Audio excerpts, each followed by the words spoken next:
Los Angeles' zoning code was first developed in 1946. It has been amended and augmented and interpreted ad nauseum, and it has become very unwieldy, very difficult to use, and arguably is not allowing our city to grow in ways that our citizenry is interested in. The code has provisions driven in it that disincentivize good planning, good projects, and certainly good architecture. This code rewrite has been a long time in coming. It's a 5-year, $5 million project to come up with a new, more responsive code for our city. But one set of goals was really just to streamline the code and make it easier to use. But I think also there's an interest in aligning the tools that our code has at its disposal with the ways in which our lifestyles are changing. People are interested in doing projects, and our code makes these projects very difficult to pursue. What do you think is the greatest opportunity we have in this zoning code rewrite? 40 years ago, nobody would have thought about what the city looks like today.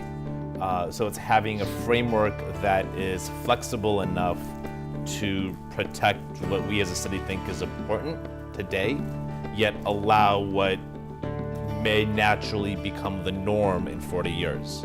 You know, when the city was primarily developed after World War II into enormous tracts of single-family houses, with freeways, with strip malls and the like, it was much easier to build that kind of thing, which maybe today we consider to be environmentally not as desirable.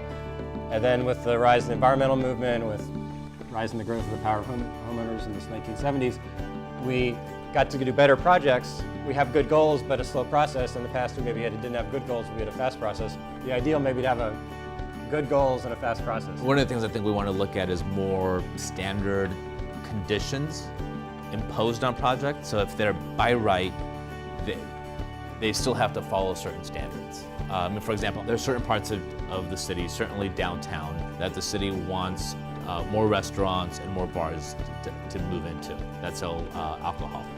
Right now you have to go through a CUB process that's 6 to 9 months, probably have to hire somebody to help you through the process.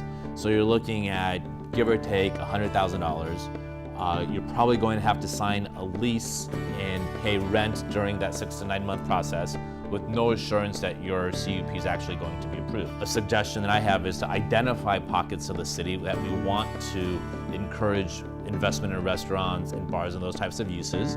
And so long as a property owner agrees to comply with those standard conditions of approval, they don't go through the 6 to 9 month process. We still would allow some type of appeal period, but they get their permit immediately. Notice is provided to the community that this has been approved. You have the same 15 days to appeal, and if there actually is an issue with the project, you go through the process, but you don't go through the process if there is no issue.